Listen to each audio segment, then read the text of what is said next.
د خبرونو سرټکی چین سره د تجارت د پراختیا د متقي ټینګار په افغانستان کې پر ټولګډونه حکومت د روسیې غوښتنه د افغانانو پر وړاندې د عاصم منیر کرکجنې خبرې او په هوایي ډګر کې د 6 تنو جعلکارانو نیول کېدل د نړۍ څخه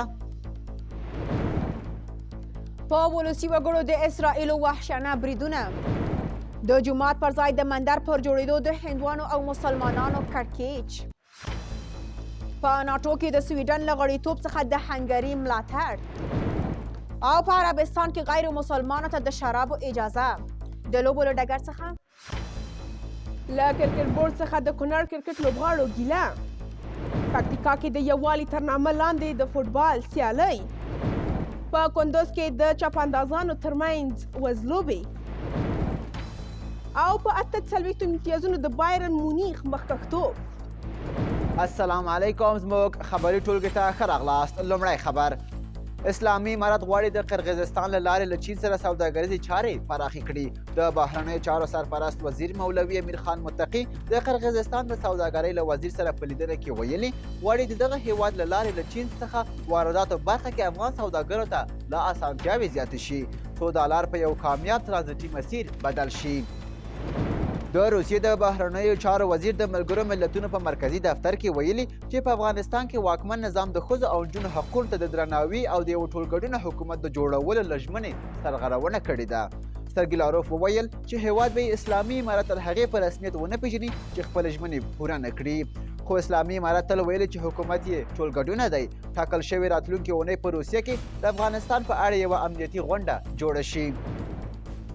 د پاکستان د پوځ لوی دریستیز وایي د یوه پاکستاني ژوند له ټول افغانستان نه مهمه ده.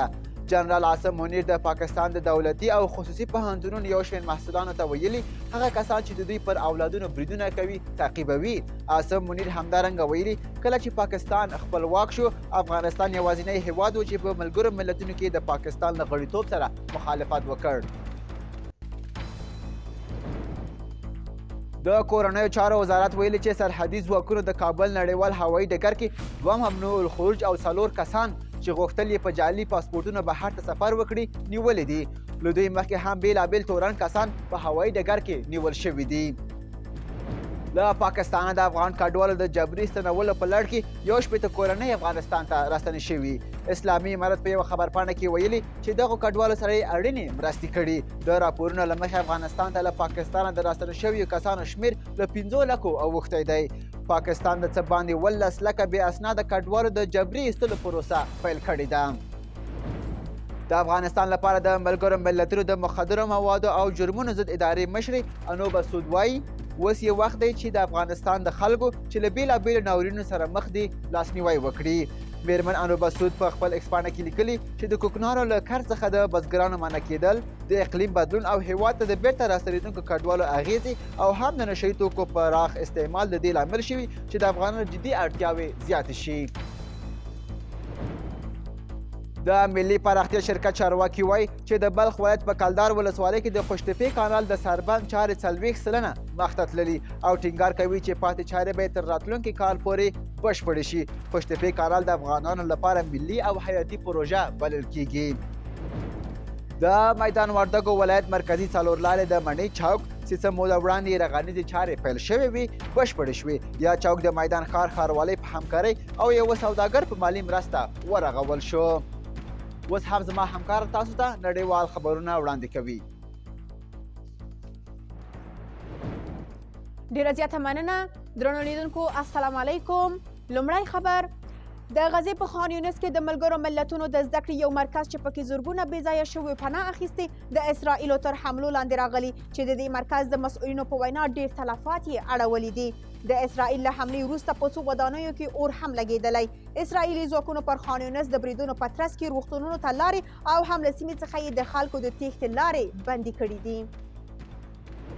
په هند کې د بابري مسجد پر ځای د جوړ شوي مندر د پرانیستلو په پایله کې د توکمیز تاوتریخوالي له پیښو وروسته چارواکو د ممبئی په ښار کې د لسګونو مسلمانانو د پلورنځیو مخې ویجاړې کړي دي. د هند لومړي وزیر نریندرا مودي د اترا پردیش ایالت په ایودیا کې په 1992 کې د نړول شوي جومات پر ځای جوړ شوی رام مندر پرانیست. د کار په ممبئی ښار کې د مسلمانانو او هندوانو ترمنځ فرقه‌يي تاوتریخوالی راپارولی دی. د هنګري لومړي وزیر ویلي هیواد یې په ناټو سازمان کې د سویډن د غړیتوب ملاتړ کوي.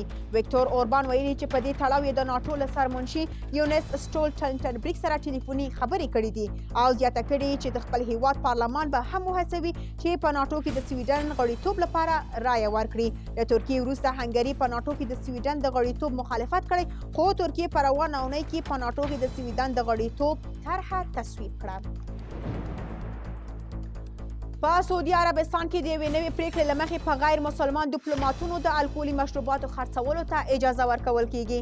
دا د سعودي ولیعهد محمد بن سلمان تازه پریکړه ده. سلمان له دې مخکې په سعودي عربستان کې د سینماګانو پرانیستل، ښځو ته د موټر چلولو اجازه، له محرم پرته سفر، سیاحت، د ښځو او نارینه‌وو یو ځای ناستې ولاړې برخو کې هم بدلون راوستی و. د امریکا سمندري ځواکونو یو جنگي بیړۍ د تایوان له تنګي تیره شوه چې د چین غوسه یې راپارولې ده. په تایوان کې له ولسمشریزو او پارلماني ټاکنو وروسته لومړی ځل دی چې د امریکا یو جنگي بیړۍ له دغه تنګي تیریږي. امریکا ویلي جنگي بیړۍ په داسې لاره تللې چې د هیڅ هیواد نه ده. د چین پوځ ویلي امریکا په وار پارونکي کارونه کړي. چین د تایوان د مالکیت دعوه لري. روسیې پر اوکراین تور پورې کړی چې په بیلګورډ سیمه کې یو پوځي ترانسپورتي الوتکه ویشتلې ده. دغه الوتکه کې 4 کسان سپاره وو چې 15 یې اوکرایني اسیر شوي سرتیري وو. ټاکل شوي وه چې دغه سرتیري د روسیې سره له اسیرو سرتیرو سره تبادله وشي. د اوکراین د استخباراتو مرکز ویلي دوی کره معلومات نه لري چې الوتکه کې څوک سپاره وو. اوس زما همکاره تاسو ته د لوبو له ډګر څخه یو څو مهم خبرونه وړاندې کوي. ډیره زیاته مننه درنو لیدونکو. السلام علیکم. لومړی خبر: کونړ کې د کرکټ لوبغاړي وایي چې په دې ولایت کې د کرکټ پرمختګ لپاره د پام وړ کار نه دی شوی او لا هم په غیر معیاري لوبغالو کې لوبې ترسره کوي. دوی د کرکټ بورډ له مسؤلینو وغوښتل چې معیاري لوبغالي ورته جوړ کړي. پکتیکا ولایت کې د فوټبال سیالۍ د یووالي تر نامه لاندې د 10 لوبډلو ترمنځ پیل شوې چې په لومړۍ لوبه کې خرنۍ روزخان لوبډلې په 1 ګول چهاردري لوبډلې ته ماته ورکړه. دغه سیالۍ 1 اونۍ دوام کوي. په کندوز ولایت کې د بزکشۍ فدراسیون له لوري د شپېتو چپاندازانو ترمنځ په امام صاحب ولسوالۍ کې وزلو لوبې ترسره شوې. په دغو سیالیو کې آخري اولاق د شفیق الله ناظري له لوري چې د روح الله په آس سپور و، خوسه یې تر ټاکلې دایرې ورساوه او د 3000 افغانۍ نغدي جایزې ګټونکی شو. د آسیا ملتونو جام سیالیو کې جاپان 1-3، اندونیزیا او عراق 2-3 ویتنام لوبډله ماته کړه. د دغه لیګ حذفي پړاو ته تاجکستان، ایران، امارات، عراق، جاپان، قطر، استرالیا او ازبکستان لاره پیدا کړې. په دغه سیالیو کې سویلي کوریا له مالیزیا، اردن له بحرین، عربستان له تایلند او قرغیزستان له عمان سره سیالي کوي. د آلمان بوندیس لیګا سیالیو کې بایرن مونیخ 0-1 یونین برلین ته ماتې ورکړه. په دغه لیګ کې تر دې دمه بایر لرګوزن په 18 سیالیو کې 15 ګټلي او په 48 نمرو د نوملړ لومړۍ لوبډله ده. بایرن مونیخ په 44 نمرو دویمه او ایشتو تاګارت په 34 نمرو دریم ځای کې قرار لري. په جورجان کې د 25 لاس چپه کوونکو لوبغاړو ترمنځ د لاس چپه کولو سیالۍ ترسره شوې. دغه سیالۍ د 1 ورځې لپاره ترسره شوې چې په پایله کې د سخیزاده کلب لومړی مقام ترلاسه کړ. د دې لوبو موخه د ملي او دودیز لوبو وده ښودل شوې. دا و د دې مهال مهم خبرونه. تر بیا د خدای پامان.